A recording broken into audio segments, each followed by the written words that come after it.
Welcome to the Head Shepherd podcast. I'm your host, Mark Ferguson, CEO here at neXtgen Agri International, where we help livestock managers get the best out of their stock. Before we get started, thank you to our two fantastic sponsors for continuing to sponsor this podcast.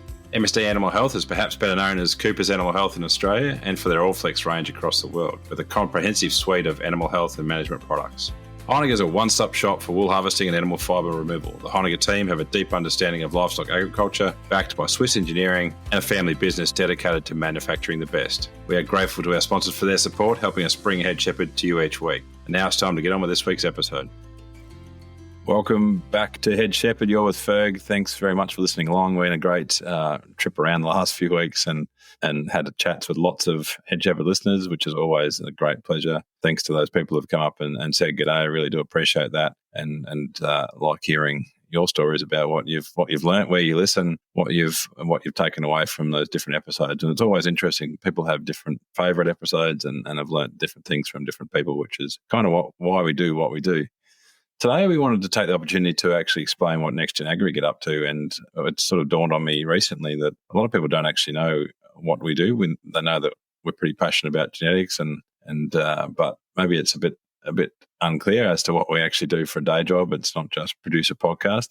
We are out there on the ground helping people make great breeding decisions is at our core. So it's a bit of an opportunity to pull back the curtain on neXtgen Agri, to explain what we do. We spend a lot of time on Head Shepherd running through other people's businesses, but probably haven't actually explained clearly what we do. And so, thought that was a good opportunity today to cover that off.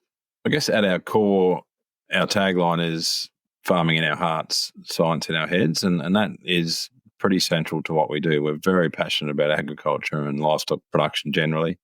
We're also extremely focused on the fact that we want evidence-based decisions, so that science approach is really, really important to the way that we approach what we do. We obviously are out there working with producers and with animals, and so it's not all, sometimes you're making decisions that don't have full evidence behind them, but as much as we can, we try and put evidence behind our decisions. I guess who we work with are a range of people, from seed stock producers, so those stud breeders, beef and sheep, through to commercial farmers, so those people out there who we might be just helping class their ewes or their heifers and select the rams that they're bringing into the business, or the bulls they're bringing in. So from that sort of base right through to some seed stock producers, where we are really, really involved in their business decisions and their decision making around the genetics they make.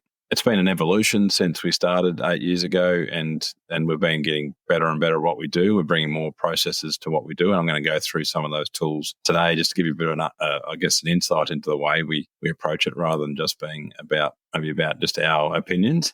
It's much more about how we can enable people to make great decisions. I think our tagline of farming in our hearts, science in our heads is absolutely critical to what we do. We have to think about farmers first, people on the ground who are making decisions, making a living out of livestock. So they're our fundamental focus. And then how do we bring a science-based decision to help them make the best decision possible around their genetics they're using, or the way they're deploying those genetics in their production system. And it's a massive passion of mine to bring those two things together. I am very, very, I guess, bullish about the potential that genetics has in livestock businesses. I think I see people out there, not through any fault of their own, but making decisions that aren't optimized for their production system. And we hear lots of things, lots of stories about why you can't do this or why you can't do that. And I was listening to an interview with Matthew McCullough the other day and thinking about how his parents never let him say can't. And it's something that is really central to me as well. I think nothing is impossible. And the more we think about that in terms of genetics, the better off our industries will go, thinking that you can only do this or you can only do that because that's the way it's always been done, or that's the way that people think it can be done. It's very, very limiting, and it's not a way that I think we should be approaching livestock businesses, and certainly not the way that we approach neXtgen Agri. I guess fundamentally what we do is help people navigate the relative complexity of genetics and bring that to their businesses. And so that we spend all day thinking about genetics and innovation. And so when we turn up at a kitchen table or in the sheep yards or in the cattle yards, our mindset is coming from that approach. We are completely aware that farmers don't have all the time in the world to be experts at everything, and that's where we come in. We love partnering with people, and we definitely see ourselves as an extension of other people's businesses. So actually getting in there and being assistants, not necessarily coming in with a sledgehammer and saying you're doing everything wrong. It's about working out fundamentally what's important to you, and then how we help be on your side, be part of your team to implement that. And that's how we approach everything we do. I'm going to step away quickly from the genetics consulting and just, I guess, jump in the helicopter and sort of talk through the higher level of NextGen Agri. So we started 8 years ago.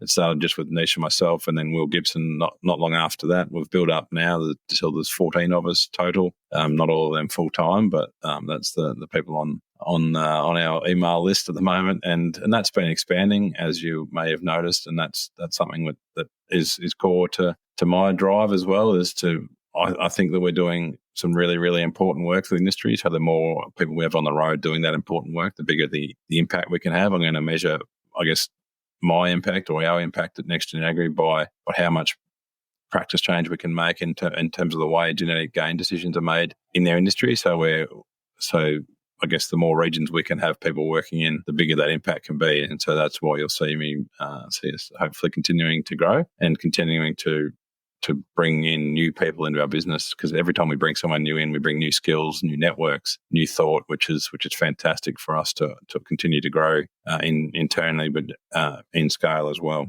So if we jump in the helicopter, so I guess there's a range of things that we do. We've got the Head Shepherd podcast, which hopefully you've listened to lots of episodes, and great to have you listening along today. So that happened out of COVID. So that's been a great thing. So this is somewhere near 250 episodes we've had completed, and it's been a great opportunity for me to talk to new people every week and learn new things. It's been, I think, really powerful for me to expand my mind, expand my thought, because we're always having to, by interviewing lots of people, you get to hear their lots of thoughts and lots of opinions, which just continues to expand what I think is the norm. And that's been a really great thing. So that's completely selfish. And on that front, that's been a really great thing for myself. But it's also been a great thing for our network, obviously. And thanks to you listening, it's enabled us to have lots of conversations for people to hear what we think. And that's been a really great thing. We started the hub about, I'm not sure how long ago that was, similar time where we started this whole sort of pre-COVID. We're moving into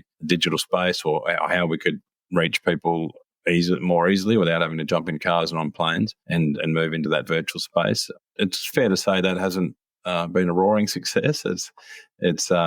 There is something about agriculture, people wanting to press the flesh and meet each other, shake hands, look each other in the white of the eyes. And so we've continued to push on with the hub and that virtual space, but it certainly hasn't maybe moved the dial as much as I hoped it would in terms of people getting on there and interacting. But we continue to put out information. So every fortnight now, we did about a year of weekly articles, and a huge thanks to the team for doing that. So that was a thought piece every week.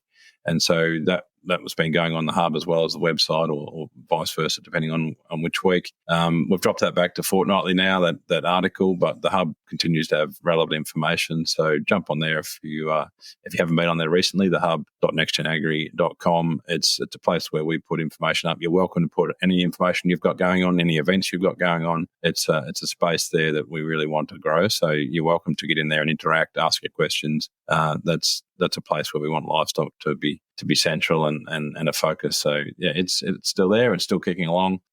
We run our monthly lives now, where we get someone externally to come in and talk, whether one of our team join with that expert or a few of those experts. They've been great to generate those conversations. The beauty about NextGen Agri is we work across both sides of the ditch and internationally as well. And so we,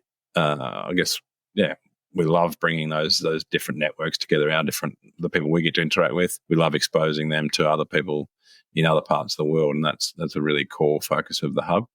I mentioned the articles; they're going out fortnightly now. We run a newsletter, so that goes out fortnightly as well, and alternate weeks to the hub. To the articles. That's mainly my thinking, plus all of the updates from the team. Anything coming up is in that. So if you haven't signed up to that newsletter, you can jump on the website or send me an email and we'll get you signed up there. That's a thought piece every fortnight. It's also published on LinkedIn, so you might be able to grab it there, but it can go straight to your inbox every fortnight. And it's, I guess, if you're more into the written and less into the audio, which you're probably not listening if that's you, but it is, it's an opportunity there to hear what we're thinking as well. One of the things I'm really proud of is the network that we collaborate with for a range of research projects and extension projects. We're really passionate about making change, as hopefully you've picked up, and these research projects, I think, are core to us doing that. A few years ago, I kind of maybe moved away from doing those sort of industry work and really focused on the consulting. But I think it's been really powerful for us to partner with these industry networks and partner with industry organisations and bring our skill sets to their problems, but also have learnings. Interacting with those people is massive for myself and our staff development as well, and learning new things, getting exposed to new thought, new people is a huge part of our priority going forward. So yeah, bit of name dropping, but there's some, we're really proud of the crew that we get to work with. So Agri Futures, we do the goat work with. Murdoch University, been core collaborators for years and years. Tomo's a good mate and a fantastic collaborator, and that whole team there are fantastic people. So yeah, great to work with Murdoch Uni across a range of different projects, research projects generally. Animal Health Australia support some of the work we do. AWI, we work with them on a couple of different fronts. Beef and Lamb here in New Zealand. Meat and Livestock Australia for a range of different things over the years, and a range of things in the pipeline. PIRSA have been great supporters of me personally, and doing lots of workshops in South Australia. Adelaide University, we've got a couple of different things going on with those crew, and even out to the Ontario sheep breeders, which we've done a bit of work in the past and hopefully in the future. That's a quick snapshot of the people we work with. But yeah, it's fantastic to work with those industry organisations and continue to be challenged, continue to have opportunities from them. So if we home back in on the genetics consulting, and I guess what we see out there is this massive opportunity in, and I've talked about a few talks lately, this sort of industry doing maybe 0.5% genetic gain, whereas 5% is definitely possible in seed stock, and somewhere slightly lower than that probably in commercial scenarios. But that's got to be the aim. We've got inflation sitting at 2%, and so if we're not doing 2% genetic gain, we're actually going backwards. Or if we're not getting 2% productivity gain, we're going backwards. But what we've seen in the industry is that all of the old tricks that worked, fertiliser, grazing, a range of, they still work and they're still important if you haven't pulled those levers. But for the people that have, it really is genetics left to drive the productivity gain going forward. And that, as you will have heard me mention before, doesn't have to be just through producing more. It can be producing it more efficiently, producing it with less labour, producing it with a higher welfare outcome, which may demand a premium, and those sort of applications of genetics. Massive opportunity for us to not just keep up with inflation, but to get in front of inflation and bank that genetic gain and bank the resulting profitability and productivity as a result of it. So yeah, big driver for us. The people we tend to work with, we work with some really top-end seed stock producers. We also work with those people that are really just establishing, finding their feet in seed stock or breeding their own rams or bulls, and really just looking for that third party to come in and help guide them. And then right through to people right on the ground, commercial producers who don't have time to find the bulls or rams they want to use. They know they want to do the best they possibly can. They don't have the time or the skill set to make those selections, so they get us involved to help them. We're out there from everything from in the yards classing ewes and heifers through to around the boardroom in some scenarios, helping make those strategic decisions and everything in between. We're just as comfortable in the sheep yards or the cattle yards as we are at the kitchen table or on the end of a phone, just helping answer those simple questions. So something I'm really, really love about our job is the people we get to work with and their passion for their businesses and how we get to partner with them. We always love being part of the team. We're not in there to beat people up or to just go along with the flow. Our job is to be a genuine team member and to make a difference, to help those individual business people on the farm make great decisions around their genetics and other aspects of the business to make sure that they're going forward at the rate they deserve to. And because we do see this massive gap between what can happen and what does happen. And again, we've got this 0.5% genetic gain probably if we're lucky. We've got inflation at 2%, and yet we've got this 4 or 5% potential sitting there absolutely idle in lots of businesses. And we absolutely love it when we come across those people that are at the 0 or 0.5% genetic gain, where they've been making decisions based on old methods or just haven't had time to really focus on that aspect of their business, and to be able to bring them through to making great genetic gain and making great decisions around their rams and bulls is really fantastic. And even through to the top end that are really absolute masters of their craft, but still value that additional opinion or that additional thought, and then bringing tools to those people as well, so that they can do their job as absolutely most efficiently and best that they possibly can. And so there's a range of businesses we work with, and it's all good fun. I love the fact we've got a young team out there doing great things, and we do play it as a team within neXtgen Agri as well. I'll often get involved at the strategy level, but then the people who are on the ground are actually doing the hard yards. I just come in for the cameo shots, but there's people on the ground actually helping make those day-to-day decisions. And I guess the reason we want to grow is to get into more sheep yards, more opportunities, so that we can to make a bigger impact. We will measure the success of neXtgen Agri by the impact we've had on the industry, not on whether we've you're never going to get rich in consulting, but you are going to have a lot of fun, and you are going to have the potential to have a significant impact in the industry, and that is 100% what drives us. It's about making that impact. One of the core principles that we started with and will never change is that we don't take commission on livestock sales, and the reason that is in place is because we cannot afford to be biased. Obviously, we live and die by our ability to be completely transparent with our decision making, to help inform people make good decisions. But it's not our job to tell you which to do and what to do. It's our job to make sure you've got the best information in front of you, and not taking commissions on any sales or any semen sales or whatever was very, very critical to that. We would be undermining us in a heartbeat if we started taking commission on sales, because we don't want any possibility that what we're saying is somehow influenced by how we make our money. We make our money by providing very, very clear and transparent advice to producers out there. And so sometimes and often we're providing advice to the stud breeder, the seed stock producer, and then somebody that's actually buying those rams or bulls. And they're two completely independent decisions and discussions.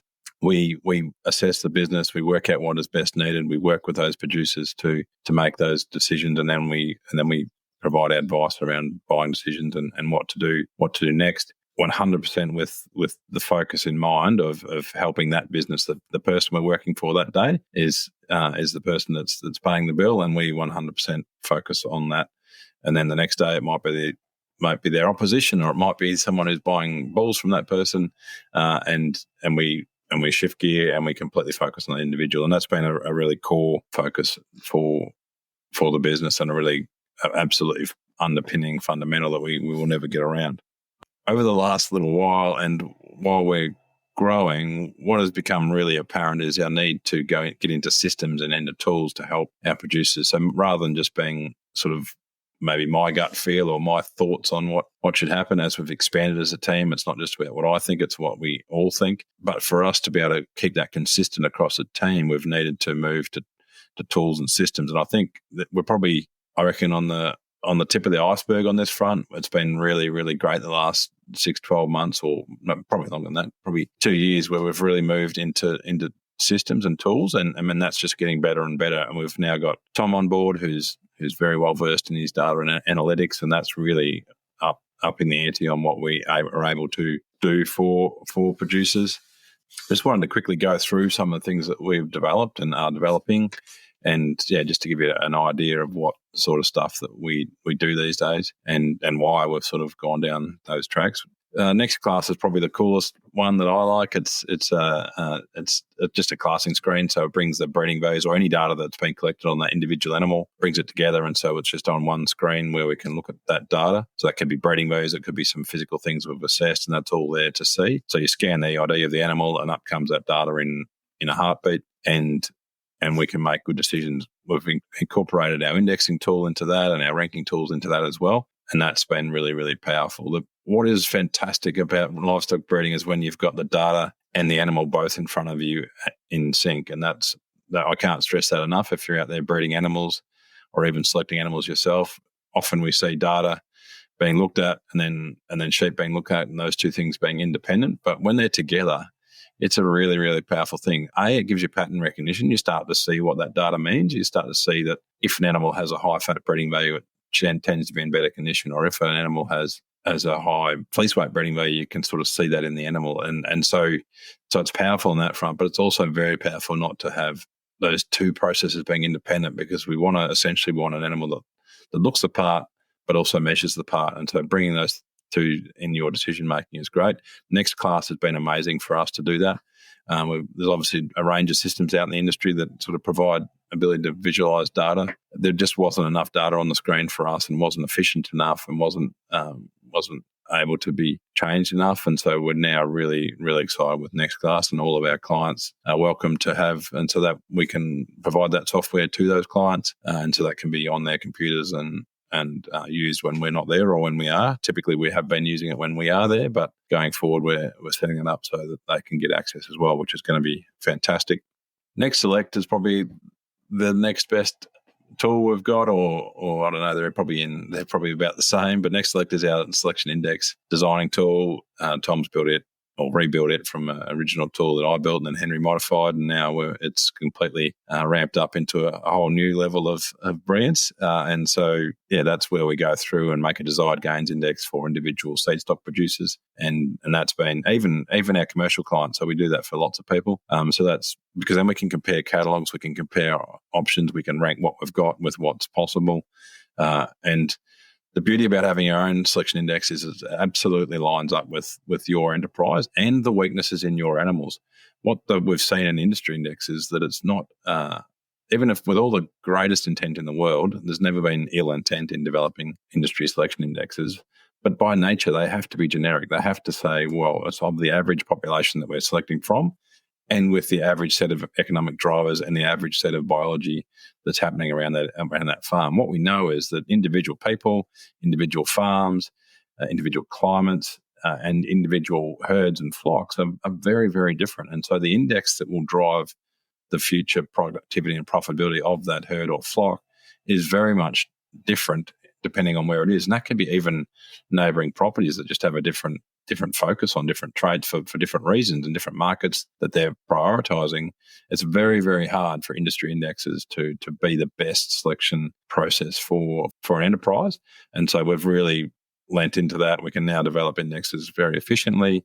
We can tweak those indexes. We can demonstrate what they're going to do to selection. And they've been really powerful for us to really up our ante in terms of mixing up traits. We sort of were using trait cutoffs, and so I was very anti-indexes for years. And one of the things that I have to answer in this podcast is what I last changed my mind about, and I've probably already used this one before, but selection indexes is a massive mind shift for me. I hated them because of the industry ones just weren't lining up with what I thought we needed as the industry. When we design them perfectly for the individual and with the right weightings, they are exceptionally powerful. So I've definitely done a full 180 on that. Happy to admit I was wrong around selection indexes, but that's I guess only because now we've got this ability to design them for what we want done, and or not what we want done, what the client wants done, and so it absolutely lines up with what the client wants and what the outcome they're looking for. So that's been a fantastic. So Next Select is a great tool. It's only available our consultants run that. We don't make that available to others, but it's a great bit of software and really shifting our ability to make change on farms. Next Rank has just recently been released, so it's we had one version of this running that was built a few years ago, but we've actually redone it. So it's for those commercial producers out there, whether it's your cattle or your sheep or your goats, and you're collecting some information and you want to use that information in a constructive way. What we see out there is if you start to measure stuff, it's really hard to then go, well, how do I bring all these measurements together? I've measured fleece weight maybe, or I've measured weaning weight, and I've measured post-weaning weight, and I've got a condition score on them, and maybe I've scored some feed, or I've scored some wool colour or something, and now I'm going to work out which ones I'm going to keep. And I'm like, well, how do I bring all that together? And how do I account for the fact that this one's out of a mixed age animal and this one's from a maiden, or this one's born out of a ewe lamb, or this one's a twin, and this one's a single, or this one's a triplet? How do I bring all that information together and make a good decision? And that's where Next Rank is designed. So it does all that for you. It brings all those, any environmental effects we can correct for, so single, twin, age of mum, which paddock they're born in, all that sort of stuff we can correct for. And then we incorporate the data that you have collected. We can weight those data points based on your priorities. So if you want to ramp up your focus on condition score, then that becomes a higher priority. Or if it's all about fleece weight, then that becomes your higher priority. But importantly, every decision you make is informed by or is corrected for the stuff that is there to blur you. We know that singles, for example, have finer micron and cut more wool in the merino game than twins. And if we just select on micron and fleece weight, we are likely to select on singles. And so by using neXtgen, we know we can correct for those two things and therefore get the right animal. So it's been a great little tool. It's literally only been developed the last couple of weeks, or redeveloped the last couple of weeks, but we'll be out there using it this year, which is fantastic. We've also built NextMate. So NextMate is a mating optimization tool. So by minimizing inbreeding, maximizing genetic gain, you pretty much need to have a NextSelect index to go with NextMate, or an index to use NextMate to its most efficient. You can just use traits, but it's more efficient with an index. So we use Matescell a lot for our clients, but for clients that don't have, so for not SG clients or not Angus Australia clients, that where Matescell has been made available. For others, we use NextMate, so for those Romney breeders out there, or anything that's not in the systems where we can have free access to Matescell, we've built NextMate to do exactly the same thing, and so we do that internally. Tom's built that, and it's a great tool too. And I think there's a lot of people out there making bad mating decisions in really slow and hard ways, which could be optimized using computers. I know that people love that art of matching animals up, and then there's a bit of that. We still do override the computer mating sometimes. But what we've found is the more holistic we get our breeding program, so the more holistic we measure everything. So we're measuring feet, we're measuring wool, we're measuring, well, not wool on all species, wool obviously, but the more information we've got collected means that the better the computer can mate them together. So if we only had 5 traits and there's 15 other traits that we're looking at in an animal, which are visual often, there's no way that computer can optimize those two matings. If all 20 traits have a breeding value or some data associated with it, and that's part of the index that we're building, the computer can actually optimize for that. And so what we've found is that, while it sounds weird that computers can actually type up animals, they actually can. I reckon we're getting more consistent breeding decisions by having these optimized mating and optimizing our inbreeding and really future-proofing these breeding programs by using that computer-allocated mating. And so we use it carefully. We don't use it all the time, but it's exceptionally powerful. And there's no way that you can keep all the pedigrees in your head and work out which is the best combination. And because once you just can't do that. So that tool's been great. We use Matescell a lot, and it's great to have our own tools so that there's now no animals out there that we can't use that concept with, and that's been fantastic to have that capability built. And again, thanks to Tom for his effort in bringing that together. The final set of tools I want to talk about is our NextBV. So we're generating breeding values for individual farms that are for traits that aren't in the current systems. So where a trait is in a current evaluation, whether that's a beef evaluation or sheep evaluation, we obviously use the breeding values that have been generated by those evaluations, and that makes sense. But there's traits that individuals are focused on that do benefit from being turned into a breeding value. We're really anti using too much raw data or data that isn't corrected for the environment. It doesn't matter what the trait in an animal is. If you're looking at it and you can measure it or score it or assess it, there'll be some environmental impact and there'll be some genetic impact. And the reason we want to rush to a breeding value is because it takes out that environmental noise. And every time we're making a decision that's based on environmental noise, we know we're slowing down our genetic gain. Genetic gain, that breeder's equation, accuracy is the key thing that we get to control in our breeding programs to make sure we're making the genetic gain that we possibly can. And so every time we don't use a breeding value, and every time we use a raw data point, we have that environmental noise, and that will drag back our accuracy, and that will slow us down. That is my greatest fear in life, is slow genetic gain. That every time we're making a decision, if we're making it without data, we definitely know we are slowing down our genetic gain, and there is absolutely no argument on that.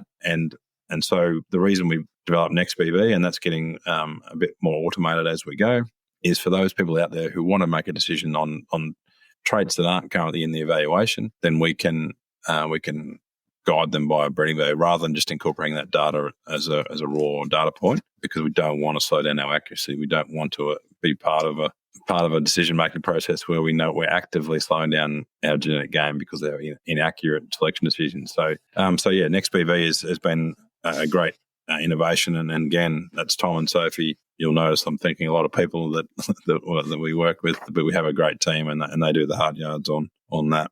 Finally, while I'm mentioning tools, it's worth mentioning GeneSmith, which is our sister company. So we've got, in addition to the 14 people in NextGen Agri, we've got another 3 out in GeneSmith, which is our AI company, our artificial intelligence. So using cameras to match lamb to dam. So that's it's been a while coming. It's been in the pipeline about the same time as NextGen Agri has. It's not easy in that innovation space, but it is making some great traction. So we are now accurately matching lambs to dams using cameras, and there's a whole range of work going on there. It's a great area of work, and I guess something that keeps stretching us, keeps thinking, well, what can we do with AI and cameras? And if you've heard me talk before, you'll know that I get pretty excited about the future of innovation and stuff. And I think it's great to have that company ticking away, and the team in there are doing a marvelous job of really breaking new ground in terms of what we can do with cameras in ag. So that's going to be a really important space going forward as well. With innovation at our core in NextGen Agri, things are always going to change. We've currently got 5 staff in Australia. We've got 9 staff in New Zealand. I see that headcount continuing to grow in Australia as we get more regional there and enable our team to travel less and do more, be work more closely with individuals closer to where they live. That's something that's really a high priority for me. We've got a pretty good coverage in New Zealand, but again, we'll probably continue to grow that as well. All of the admin happens out of New Zealand, so that's why there's a high headcount here. But big focus in both sides of Australia, and it's fantastic to have those clients over in the UK. We've got a few talking to us in the US. And Ireland, UK, we've got a range of people around, a few in small numbers at the moment, but that excites me as well, is that our stretch can get out there. The other thing that really excites me at the moment is OptiU. So that's our 8 workshop course, working directly with farmers. So farmers working together, working on farm together. So we meet 4 times a year over 2 years. And that's been developed with Sophie and the 2 Emmas in New Zealand have done a fantastic job of developing that course up. It's just been launched with Neris and Liz in the UK, which is really cool. So they're actually going to roll it out in the UK for UK sheep farmers. We're in the process of doing the same in Australia, so not too long down the track, we'll be launching our first OptiU groups in Australia. So look out for those. I know I've been talking about it for a little while, but these things take time. We've been running our pilots in New Zealand and just honing our material as we go. So we've got 3 pilots running at the moment with some fantastic guinea pigs, just developing our course, developing those modules up. So the modules are each sort of a big part of a day each, where we're on farm, we're talking about a specific subject. Obviously, we've got those different farms coming together. We move around the farms, and so you have that beautiful combination of getting to see a bit around the place, but also having some core material to focus on rather than just maybe meet up and have a chat. It's meet up, have a chat, have some material that's very focused for that day, and then on to the next farm, the next workshop. And so it covers everything from your nutrition through to,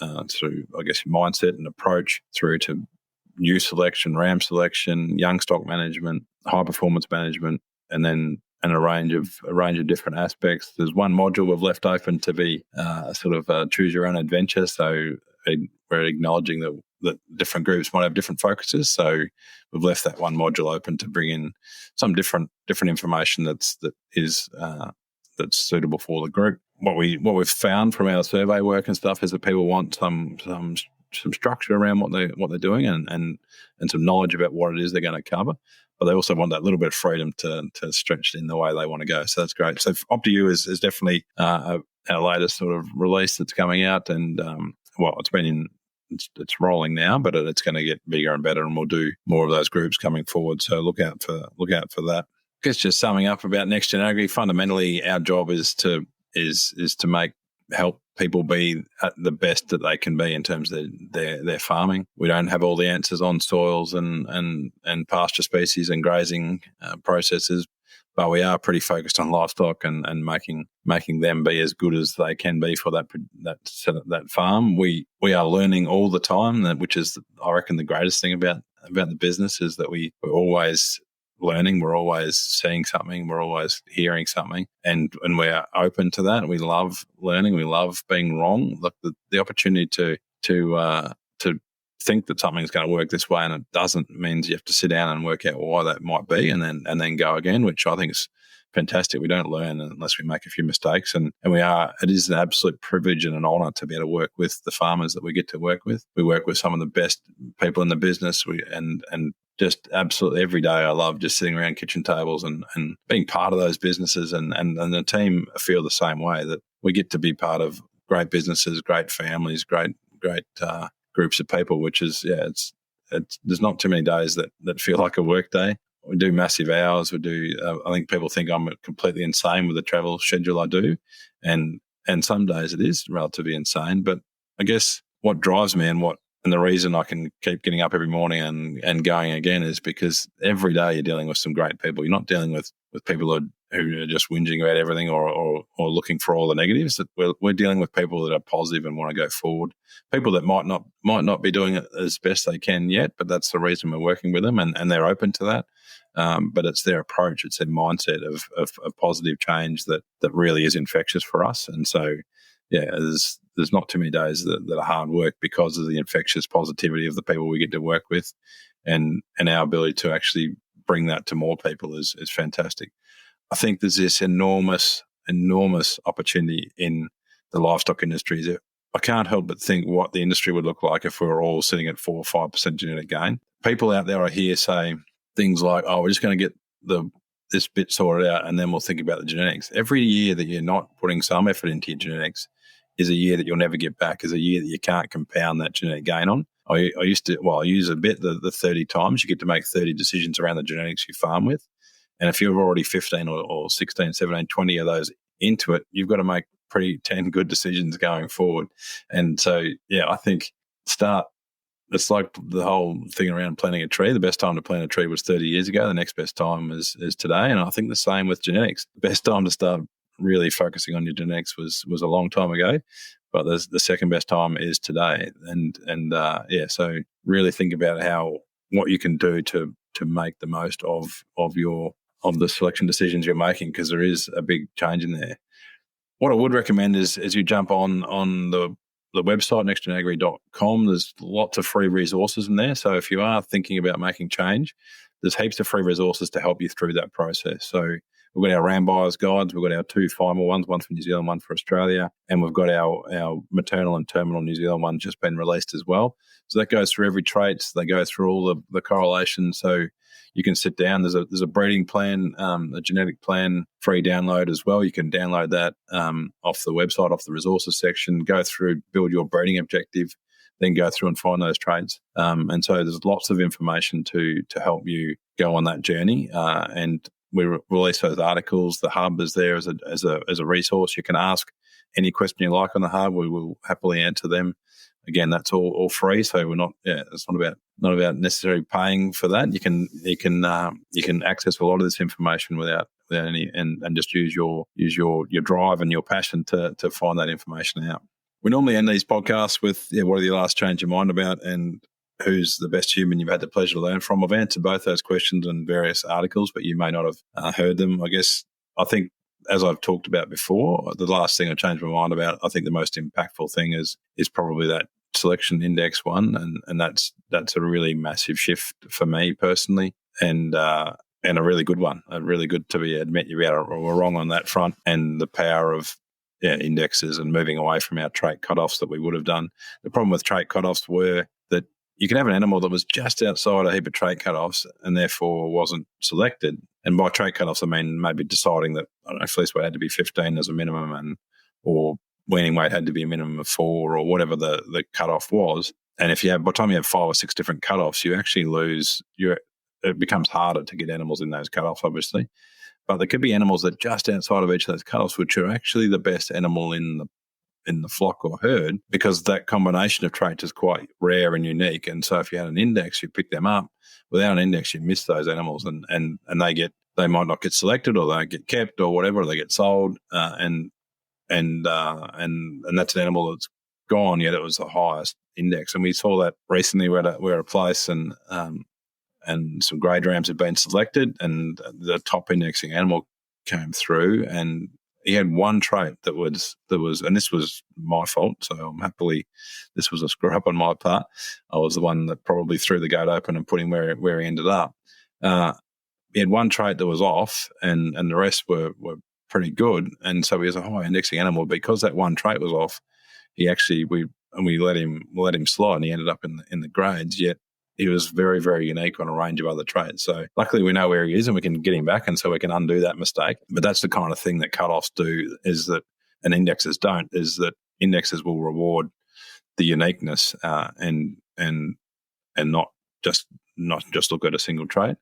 They're not completely unbreakable. You can have animals that are really extreme for a trait that you just wouldn't take that trait for the job that you want done. Like that might be a birth weight breeding value so it's so good at other stuff that it's still getting to the top index because of other things, but it's got a massive birth weight or whatever, and so that's not a fit for purpose animal if you're mating heifers or whatever. So so you do have to obviously use lots of common sense and look at the data that underpins those indexes, but there is some real power in indexes. So that's what I've changed my mind about. I listed a heap of people who are the best humans I've had the pleasure to learn from in an article I wrote, and I think I got it down to 6, but and I can restate them, and there's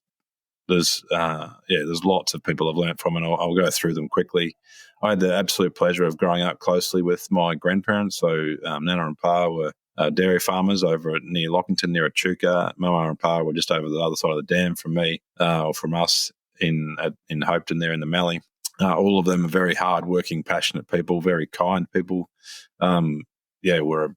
We're just amazing mentors, really, and you don't know that as a kid. Obviously, you don't think about that, but the fact that we were close to them and physically close and worked a lot with them and learned a lot from them, their work ethic was enormous. Their kindness to others was enormous. Their philosophy on life was exceptional. So they'd all been through. They've all had to build businesses from the dust, and they were just great mentors to be around. Mum and Dad are both obviously the fruit of those 4 people, and have exactly the same set of standards. They were both massive work ethic, both very kind, both a lot of humour in all of those 6 people, and so lots of great sense of humours and lots of not take yourself too seriously and be really supportive of everything around them. Fantastic. I think what Dad's ability to do anything and his approach to that nothing's impossible. You can just got to learn how to do it better or whatever. And the number of different skills that guy's got is amazing.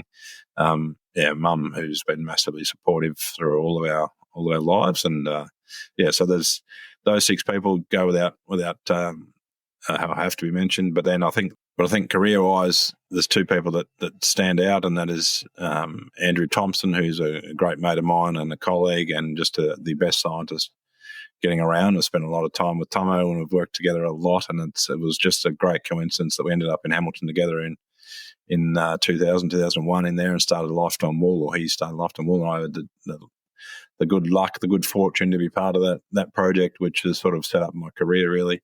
And we continue to work together to this day, which is amazing.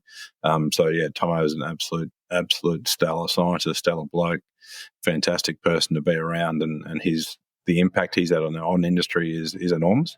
And he's been an absolute great mentor and mate of mine. And then Mike Hargaden was my boss when I first moved to New Zealand, and Mike's got a great approach to team management. He's got a great approach to working with clients and colleagues. He's a really, really great guy, and he's fair. He's not soft. He's not hard. He's just that beautiful balance of make good decisions, keep it clear where the lines are, and use logic to its best ability in every equation. Don't get tied up in the emotion, but equally don't just focus on the facts as well. He understands people really, really well. He's a great guy to work with, and he was a great boss to have when I first moved to New Zealand. I learnt a lot from him around management of people and managing expectations. So he was the kind of, again, all the people I respect and have time for are people who just don't and never say die. They never say lie down. They just they're always looking for the positive, always looking for a solution, and they're not looking for excuses. They're always looking for the up. And then finally, I just want to mention Nisha, my wife. Nisha's been a fantastic life partner. She's an amazing mother. She's an amazing business partner. There's lots of great things that I've learnt from Nish. I grew up in a country town miles away from anywhere, sort of moved to Melbourne, which was a massive exposure, massive culture shock for me. Nisha is very worldly, been everywhere, done everything. And I guess just that world knowledge, her real understanding of what's going on out there, and her really cool head, and really, just a great friend to have, a great person to have, a great business partner to have, and an equally fantastic mother to three great kids. So hats off to Nish for all her support. So they're the people I've learnt from. There's lots of others as well, obviously, but I thought I should make sure they were mentioned. Well, that's probably it for today. A big spiel into neXtgen Agri. Hopefully that didn't come across as a sales pitch. I wanted to be more about what the sort of what drives us, what's driving us as a business. So you get to appreciate why I turn up every Monday and do this podcast. But thanks very much for listening. It is really a great pleasure to be in your ears every Monday or whenever you get to listen. Thanks to all those that reach out and say good day from hearing these podcasts. That really does lift my day a lot to hear that people are enjoying what we do, and that's fantastic. My final thanks is to Sophie, who will be editing this right now, and her support for the podcast. She produces the podcast. She keeps it ticking. It's been fantastic, and every now and again I just want to make sure I mention her contribution to the wider neXtgen Agri business, as the rest of the team, but particularly to keeping this podcast rolling out. Thanks very much. We'll be back next week with a real guest and not just me chatting at the microphone. Thanks again to Heineken, who are proud world leaders in the manufacturing and supply of professional sheep shearing and clipping equipment. Thank you to MNSD Animal Health and Norflex Livestock Intelligence. They offer an extensive livestock product portfolio focused on animal health management, all backed up by exceptional service. We thank both of these companies for their ongoing support of the Head Shepherd podcast.